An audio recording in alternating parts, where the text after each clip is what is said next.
Hello guys, welcome back to the cinema circle. இன்னைக்கு நம்ம எதை பற்றி பேச போகிறோம்னா, இப்போ வந்துட்டு 2026 வந்து புது 2016 சோஷியல் மீடியாவில் ஒரு ட்ரெண்ட் போயிட்டுருக்கு. அதில் எல்லாரும் அவங்களோட 2016 எடுத்த ஃபோட்டோஸ், மெமரிஸ் எல்லாம் ஷேர் பண்ணுறாங்க.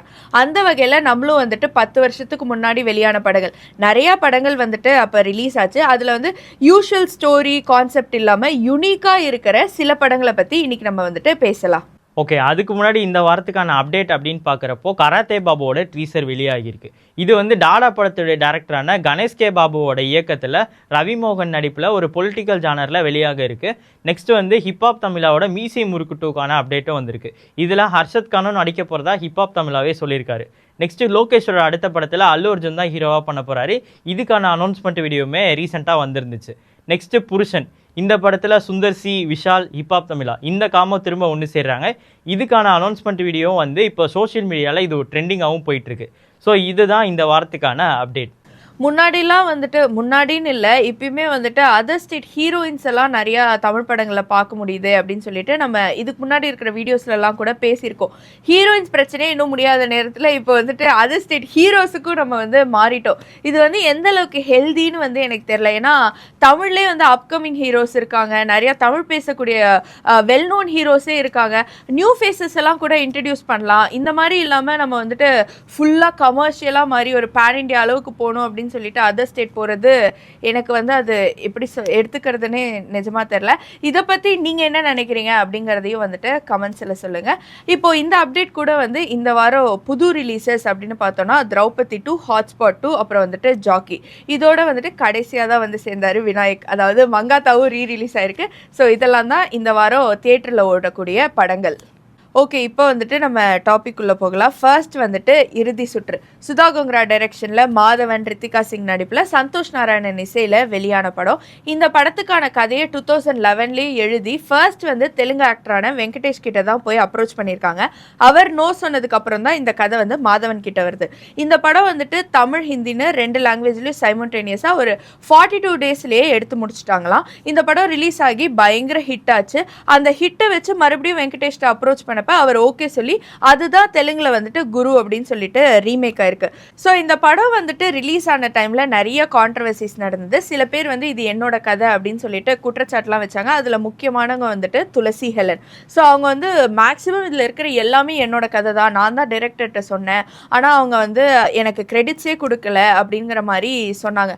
ஸோ அந்த டைம்ல வந்து அந்த மூவி டீம் கிட்டேருந்து பெருசா எந்த ரிப்ளையும் வரல. இப்போ ரீசெண்டா வந்துட்டு பராசக்தி ப்ரமோஷன்ல வந்து டைரக்டர் சுதா கோங்கரா வந்துட்டு ஒரு ரிப்ளை சொல்லியிருந்தாங்க. மேபி அதுக்கான ரிப்ளை இப்போ கொடுத்தாங்களா அப்படிங்கிறதும் எனக்கு தெரியல. அவங்க என்ன சொன்னாங்கன்னா, இந்த இறுதி சுற்று வந்து ஒருத்தரோட கதை கிடையாது, இது வந்து நிறைய பேரோட கதை. முதல்ல இந்த கதை எழுதுறதுக்கு வந்து எப்படி ஸ்டார்ட் பண்ணேன்னா, நான் ஒரு ஆர்டிக்கல் படித்தேன். அங்கே வந்து நார்த் சென்னையோட அந்த பாக்ஸிங் கல்ச்சரை பற்றி போட்டிருந்தது. ஸோ அதை வச்சு தான் நான் எழுதணும்னு நினச்சேன். அது ரிசர்ச் பண்ணும்போது நான் ஆல்மோஸ்ட் ஒரு 200 பாக்ஸஸ் கிட்ட மீட் பண்ணேன். ஸோ அதனால எல்லாரோட கதையும் தான் இதில் வந்து நான் இன்க்ளூட் பண்ணியிருக்கேன். சொல்லப்போனால் மாதவன், நாசர், அப்புறம் வந்துட்டு காளி வெங்கட், இந்த மாதிரி சில பேரை தவிர மற்ற எல்லாருமே real life characters. Ritika Singh அவங்க சிஸ்டராக நடிச்சவங்க எல்லாருமே பாக்ஸஸ், அதர் பாக்ஸஸ் எல்லாமும் ரியல் பாக்ஸஸ். அதுக்கப்புறம் வந்துட்டு அந்த ஜட்ஜஸ் அந்த மாதிரி எல்லாருமே ரியல் லைஃப் கேரக்டர்ஸ் தான் யூஸ் பண்ணியிருக்கேன் அந்த மாதிரி சொல்லியிருந்தாங்க. ஸோ மேபி கிரெடிட்ஸ் கொடுக்கறதுக்கு பதில் அவங்களே மறுபடியும் யூஸ் பண்ணியிருக்காங்களோ அப்படின்னு சொல்லிட்டு நான் நினைக்கிறேன். இந்த படம் வந்து ஏன் யூனிக் அப்படின்னு பார்த்தோன்னா, இப்போ இந்த ஸ்போர்ட்ஸ் ட்ராமா அப்படின்னாலே அந்த ட்ராமாக்கு ஏற்ற மாதிரி ஒரு மோனோட்ராமேட்டிக் எலமெண்ட்ஸ் எல்லாம் வச்சு ஒரு கமர்ஷியலாக மாற்றிடுவாங்க. ஆனால் இந்த படம் வந்துட்டு அப்படியே ரா அண்ட் ரியலாக இருந்தது.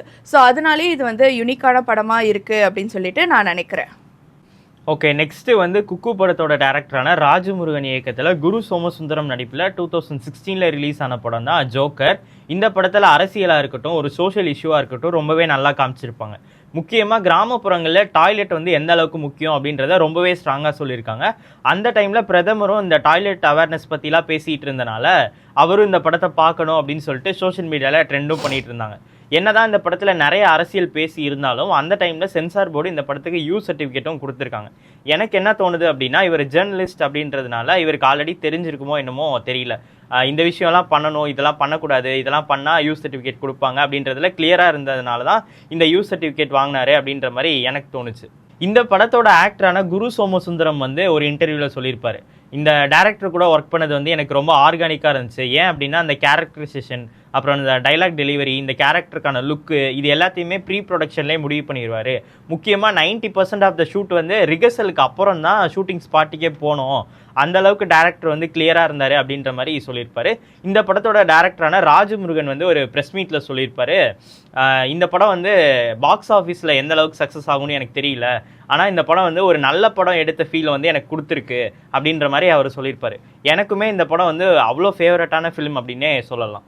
ஓகே, நெக்ஸ்ட் வந்துட்டு தோழா. இது வந்து கார்த்தி, நாகார்ஜுனா, பிரகாஷ் ராஜ், தமன்னா அப்படின்னு சொல்லிட்டு இன்னும் நிறைய பேர் நடிச்சு தெலுங்கு, தமிழ்னு 2 லாங்குவேஜ்லேயும் ரிலீஸ் ஆன படம். இது வந்து ஃப்ரெஞ்ச் படமான இன்டச்சபிள்ஸோட அஃபிஷியல் ரீமேக் தான். இதோட டைரக்டர் வந்து நம்ம வாரிசு படத்தோட டைரக்டரான வம்சி தான். ஆக்சுவலாக வாரிசு கூட இந்த படத்துலேருந்து தான் பயங்கர ஹைப் வந்து ஏறிச்சு, ஆனால் அது கண்டிப்பாக ஃபுல்ஃபில் ஆகலை அப்படின்னு தான் சொல்லணும். ஸோ இந்த படத்துக்கு வந்து தமிழில் டைலாக் எழுதுனது வந்து நீங்கள் இதுக்கு முன்னாடி மென்ஷன் பண்ண ஜோக்கர் படத்தோட டைரக்டரான ராஜமுருகன் தான். ஸோ இந்த படம் எனக்கு தெரிஞ்ச ஒரு தெலுங்கு படம் தான். கார்த்தி இருந்ததுனால தமிழ்லையும் பண்ணியிருக்காங்களா அப்படின்னு சொல்லி எனக்கு தோணுது. பிகாஸ் இதோட காஸ்ட் அண்ட் க்ரூ, டைரக்டர் எல்லாருமே வந்துட்டு தெலுங்கு பீப்புள் தான். கேமியோ கூட அனுஷ்கா, ஸ்ரீயான்னு சொல்லிட்டு தெலுங்கு பீப்புள் தான் இருக்கிறதுனால ஸோ கார்த்தினால இது தமிழ்லையும் வந்திருக்கு அப்படின்னு சொல்லிட்டு நான் நினைக்கிறேன். இது வந்து அந்த டைமில் வந்து இந்த ப்ரோமான்ஸ் கல்ச்சரை வந்து மறுபடியும் வந்து ஒரு ட்ரெண்டுக்கு எடுத்துகிட்டு வந்த படம், ஒரு யூனிக்கான கதையோட வந்த படம். இதில் வந்து ரொம்ப நாள் கழிச்சு வந்து கார்த்தி தமன்னா பேரை பார்க்க முடிஞ்சது. இது வந்து கார்த்திக்கும் சரி நாகார்ஜுனாக்கும் சரி ஒரு ஸ்பெஷல் மூவினே சொல்லலாம். பிகாஸ் கார்த்தி வந்து டைரக்டாக பண்ணுற ஒரு தெலுங்கு படம், ஃபர்ஸ்ட் தெலுங்கு படம் இந்த தோழா தான். அதே மாதிரி நாகார்ஜுனாவும் அவரோட டைலாக்ஸ் எல்லாமே தமிழில் வந்து அவரே ஓனாக டப் பண்ணியிருக்காரு. ஸோ தமிழ் டப்பிங்க்கும் அவருக்கு இதுதான் ஃபர்ஸ்ட் டைம். ஸோ இது வந்து அவங்களுக்கு மட்டும் ஸ்பெஷல் மூவி இல்லை, இந்த 2016 வந்த ஒரு ஸ்பெஷல் மூவி வந்துட்டு தோழா தான். ஓகே, நெக்ஸ்ட் வந்து விக்ரம் குமார் இயக்கத்தில் சூர்யா நடித்து 2D என்டர்டைன்மெண்ட் ப்ரொடியூஸ் பண்ணி 2016 ரிலீஸ் ஆன படம் தான் 24. இந்த படத்தில் டைமை வந்து கண்ட்ரோல் பண்ணால் என்ன மாதிரியான விஷயங்கள்லாம் நடக்கும் அப்படின்றத சின்னவங்கலேருந்து பெரியவங்க வரைக்கும் ரொம்ப ஈஸியாக புரிகிற மாதிரி காமிச்சிருப்பாங்க. என்னதான் இந்த படம் 2016 ரிலீஸ் ஆகியிருந்தாலும் இந்த படத்துக்கான ஷூட் வந்து 2010 ஸ்டார்ட் பண்ணியிருக்காங்க. ஆனால் அந்த டைமில் 24 டீமே மொத்தமாக வேறையாக இருந்திருக்கு. அதாவது விக்ரம், இலியானா, அப்புறம் டிஓபி பிசி ஸ்ரீராம், மியூசிக் வந்து ஹாரிஸ் ஜெயராஜ்னு சொல்லி ஒரு பெரிய டீமே செட் பண்ணி ஏவிஎம்மில் செட்டு போட்டு ஷூட்டும் ஆரம்பிக்கிறாங்க. ஆனால் அந்த டைமில் ஸ்கிரிப்டில் சில சேஞ்சஸ், அப்புறம் எக்ஸ்பென்சஸ்லாம் அதிகமாகுதுன்னு சொல்லிட்டு விக்ரமும் ப்ரொடியூசரும் இந்த படத்துலேருந்து விலகுறாங்க, படமும் ட்ராப் ஆகுது. அதுக்கப்புறம் இந்த கதை வந்து மகேஷ் பாபு கிட்ட சொல்லி அவருக்கு பிடிச்சும் இருக்குது, ஆனால் வந்து அந்த 3 ரோல் அப்படின்றதுனால டவுட்லேயே நோ சொல்லிடுறாரு. அதுக்கப்புறம் தான் 2014 2D என்டர்டைன்மெண்ட் வந்து இதை பண்ணுறதா அனௌன்ஸ் பண்ணுறாங்க. இந்த படத்தோட ஷூட் வந்து 100 நாள் போயிருக்கு. இதில் வந்து 60% வந்து விஎஃப்எக்ஸ் யூஸ் பண்ணுறதா சொல்லியிருக்காங்க. ஸோ 2016 ரிலீஸ் ஆனதில் ஒரு டைம் ட்ராவல் பேஸ் பண்ணி ஒரு டிஃப்ரெண்ட்டான ஜானரில் வந்த படம்னா 24. ஓகே, அதே மாதிரி இன்னொரு ஒரு டிஃப்ரெண்ட்டான ஜானரில் சூப்பர் நேச்சுரல் ஃபேண்டசியில் ரிலீஸ் ஆன படம் தான் வந்துட்டு ஜீரோ. இது வந்து ஓஜி ஸ்ட்ரேஞ்சர் திங்ஸ். நான் ஏன் இதை ஓஜி ஸ்ட்ரேஞ்சர் திங்ஸ்னு சொல்கிறேன்னா, ஸ்ட்ரேஞ்சர் திங்ஸ் ஜீரோ ரெண்டுமே 2016 தான் ரிலீஸ் ஆச்சு. ஆனால் வந்து ஃபர்ஸ்ட் ஜீரோ தான் ரிலீஸ் ஆச்சு. அப்புறம் ஒரு மந்த்ஸ் கேப்பில் தான் வந்து ஸ்ட்ரேஞ்சர் திங்ஸ் ரிலீஸ் ஆச்சு. இது ரெண்டுத்துலையுமே நிறைய சிமிலாரிட்டிஸ் இருக்குது. என்னன்னா வந்துட்டு இந்த அப்சைட் டவுனாக இருக்கட்டும், அப்புறம் ஒரு கேரக்டரை வச்சு அப்சைட் டவுனை காமிச்சிட்டு அவனை வந்து ரியல் வேர்ல்டுக்கு வந்து ஒரு அந்த மீடியேட்டராக அனுப்புறதா இருக்கட்டும், அதே மாதிரி பிரெக்னென்ட் விமென்ஸை டார்கெட் பண்ணுறது, அந்த மாதிரி நிறைய சிமிலாரிட்டிஸ் இருக்குது. கலர் கூட ஜீரோவில் வந்து பிங்க் அண்ட் ஒயிட் அப்படி காமிச்சிருப்பாங்க. ஸ்ட்ரேஞ்சர் திங்ஸில் வந்து ரெட்டு, பிளாக்கு, ப்ளூ அந்த மாதிரி வந்து கலர் பேலட்டும் ஒரே மாதிரி இருக்கும். ஸோ இதில் இன்னொன்று என்னென்னா நிவாஸ் கே பிரசன்னா அவரோட மியூசிக் வந்து பயங்கரமாக இருக்கும். இப்போ பைசனில் வந்துட்டு நிறைய பேர் நோட்டீஸ் பண்ணி சொல்கிறாங்க. ஆக்சுவலாக அவரோட ட்ரேட்மார்க் அப்படின்னு பார்த்தா தெகிடி. அதுக்கப்புறம் இந்த ஜீரோவும் வந்துட்டு சொல்லலாம், பேக்ரவுண்ட் மியூசிக்கும் சூப்பராக இருக்கும். இந்த உயிரே பாட்டு கூட இப்போ வரையும் நல்லா ட்ரெண்டில் இருக்குது, அனிருத் பாடினது. ஸோ இதுதான் வந்து Nivas K Prasanna. So zero தான் வந்து OG Stranger Things and also இதான் 2016 வந்து ஒரு நஸ்டாலஜிக் மெமரியாக நம்மளும் ஷேர் பண்ணுறோம்.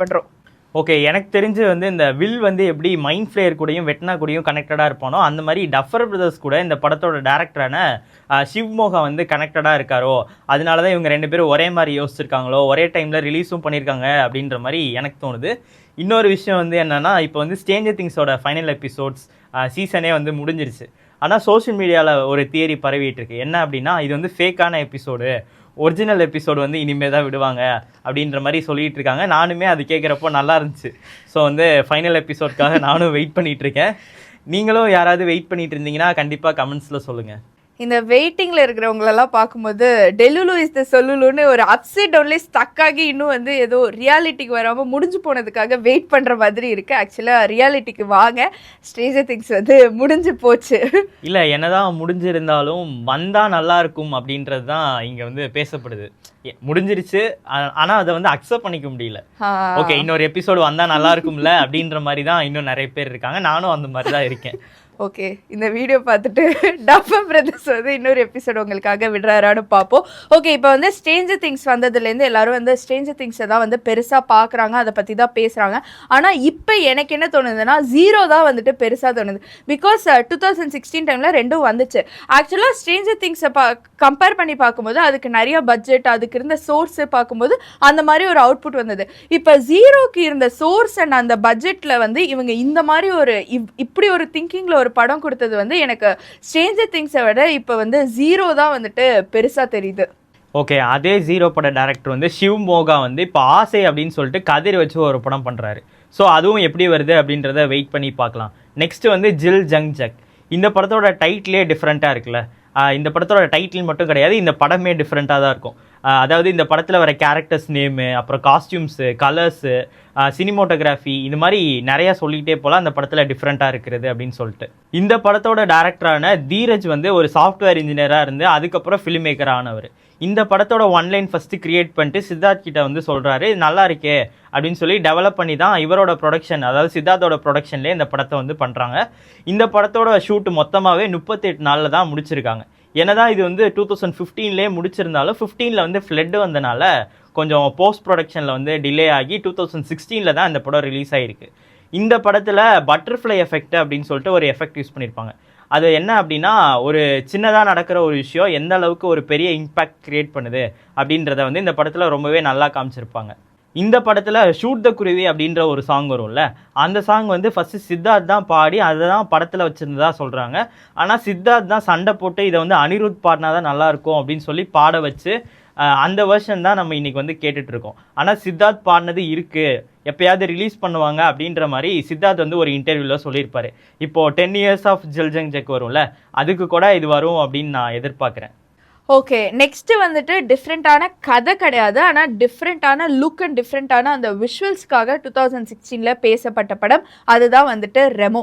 இது வந்து ரஜினி முருகன் ஹிட் பேரான சிவகார்த்திகேயனும் கீர்த்தி சுரேஷும் இந்த படத்துலேயும் பேரப் பண்ணியிருக்காங்க.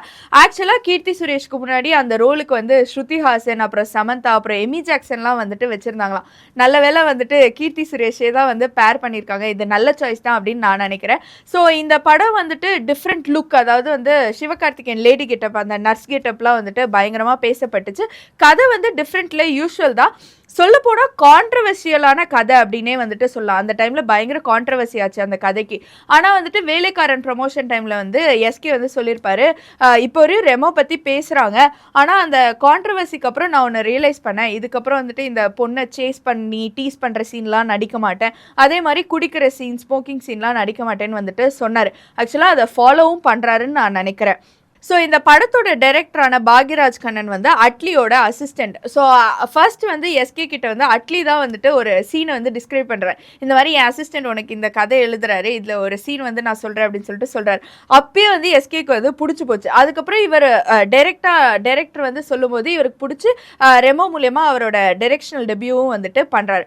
ஸோ இதில் வந்து இன்னொரு ஒரு முக்கியமான எலிமெண்ட் என்னன்னா அனிருத்தோட இசை. ஸோ இப்போ வந்து எப்படி ராக் ஸ்டார் அனிருத் தான் வந்து பயங்கரமாக வலம் வராரு, அதெல்லாம் வந்துட்டு ரொமான்டிக் அனிருத்தோட பீக் அப்படின்னே வந்துட்டு சொல்லலாம். ஸோ 2016ல் ரெமோ மியூசிக்லாம் மட்டும் கிடையாது, அந்த டைமில் வந்து வேலண்டைன்ஸ் டேவோட கவரும் கூட, அதாவது அவளுக்கு என்ன பாட்டு, அதுவும் பயங்கர சூப்பராக இருந்தது, இப்போ வரைக்கும் சூப்பராக இருக்குது. ஆக்சுவலாக நான் என்ன நினைக்கிறேன்னா, அந்த ரொமான்டிக் அனிருத் வந்து மறுபடியும் வரணும் அப்படின்னு சொல்லிட்டு நான் நினைக்கிறேன். அவளுக்கு என்ன அந்த கவராக இருக்கட்டும், அப்புறம் சான்ஸே இல்லை அந்த சென்னை கவராக இருக்கட்டும், அவர் அந்த மாதிரி இண்டிபெண்டன்ட் மியூசிக்லாம் வந்து பயங்கரமாக இருக்கும். ஸோ இந்த வீடியோ மூலியமாக அனிருத்துக்கு ஒரு ரெக்வெஸ்ட் வைப்போம், வர வேலண்டைன்ஸ் டேக்கு வந்து ஒரு கவர் சாங் வந்து கொடுத்தா நல்லாயிருக்கும். அட்லீஸ்ட் அவர் மூவிஸ் எல்லாம் சூப்பராக தான் பண்ணுறாரு, இந்த ரொமான்டிக் சைட்லேயும் வந்துட்டு கான்சென்ட்ரேட் பண்ணால் நல்லாயிருக்கும். ஸோ இதை பார்த்து அவர் பண்ணுறாரா அப்படின்னு சொல்லிட்டு பார்ப்போம். ஓகே, நெக்ஸ்ட்டும் இதே மாதிரி ஒரு ரொமான்டிக் காமெடி ஃபிலிம்னா காதலும் கடந்து போகும். ப்ரொடியூசர் சிவி குமார் அப்புறம் நலன் குமாரசாமி இவங்க 2 பேரும் சேர்ந்து ஒரு படம் பண்ணுறாங்க. ஆனால் அது வந்து ஃபஸ்ட்டு காதலும் கடந்து போகும் கிடையாது, கை நீளம் அப்படின்ற ஒரு ஸ்கிரிப்ட் தான் பண்ணுறாங்க. இது வந்து சூதுகோவ் மாதிரியே ஒரு டார்க் காமெடி ஸ்கிரிப்ட். அந்த டைமில் நிறைய டார்க் காமெடி ஸ்கிரிப்ட்லாம் வந்தனால இதை அப்படியே ட்ராப் பண்ணிவிட்டு காதலும் கடந்து போகும் ஸ்டார்ட் பண்ணுறாங்க. இது வந்து ஒரு கொரியன் படமான மை டியர் டிஸ்பிராடோ அப்படின்ற மாதிரி படத்தோட ரீமேக் தான் இது. இந்த படத்தில் ஃபஸ்ட்டு சமந்தாவை தான் ஹீரோயினாக போடுற மாதிரி யோசிச்சிருக்காங்க. ஆனால் கொஞ்சம் பார்க்குறதுக்கும் இன்னசென்ட்டாக இருக்கணும், கொஞ்சம் சின்ன பொண்ணு மாதிரி இருக்கணும் அப்படின்னு சொல்லிட்டு தான் மடோனா செபாஸ்டினை வந்து சூஸ் பண்ணுறாங்க. மடோனா செபாஸ்டினுக்கு இதுதான் தமிழில் ஃபஸ்ட்டு படம். இந்த படத்தில் எனக்கு ரொம்பவே பிடிச்சது அப்படின்னா இந்த படத்தோட கிளைமேக்ஸ் தான். இது வந்து ஓப்பன் எண்டடாக இருக்கும். அதாவது எப்படின்னா உங்களுக்கு என்ன தோணுதோ அதை வச்சுக்கோங்க, உங்களுக்கு எது பிடிச்சிருக்கோ அதை வச்சுக்கோங்க அப்படின்ற மாதிரி. என்ன அப்படின்னா விஜய் சேதுபதி செத்து போயிட்டாரு அப்படின்ற மாதிரி தான் காமிச்சு அதுக்கப்புறம் அந்த மழைலாம் பெஞ்சிக்கிட்டு இருக்கும். அதுக்கப்புறம் வரும்போது பார்த்தா திடீர்னு விஜய் சேதுபதி வந்துருவாரு, 2 பேரும் மீட் பண்ணிப்பாங்க, அதோட அப்படியே முடிச்சிருவாங்க. இதுக்கப்புறம் இவங்க 2 பேரும் லவ் பண்ணாங்களா, திரும்ப சேர்ந்து வாழ்ந்தாங்களா, திரும்ப 2 பேரும் பழைய வீட்டுக்கு போயிட்டாங்களா, இந்த மாதிரியான விஷயங்கள்லாம் வந்து ஓப்பன் எண்டட்ல வரும். உங்களுக்கு எது பிடிச்சிருக்கோ அதை வந்து சூஸ் பண்ணிக்கோங்க அப்படின்ற மாதிரி. ஸோ அந்த டைமில் இந்த படம் வந்து ஒரு மாதிரி நல்லாவே இருந்துச்சுன்னு சொல்லலாம். இதை தாண்டி 2016 ரிலீஸ் ஆன படங்களில் உங்களோட ஃபேவரட் படம் என்ன, அது ஏன் பிடிக்கும் அப்படிங்கிறத கண்டிப்பாக கமெண்ட்ஸில் சொல்லிடுங்க. இதே மாதிரி இன்னும் இன்ட்ரெஸ்டிங்கான வீடியோஸோட வரும் வாரங்களில் உங்களை வந்து சந்திக்கிறோம். அது வரைக்கும் எங்களுடைய யூடியூப், இன்ஸ்டாகிராம், ஃபேஸ்புக் போன்ற சோஷியல் மீடியா பிளாட்ஃபார்ம்லையும் எங்களுடைய இணையமான tnctamil.comலையும் இணைஞ்சிருங்க.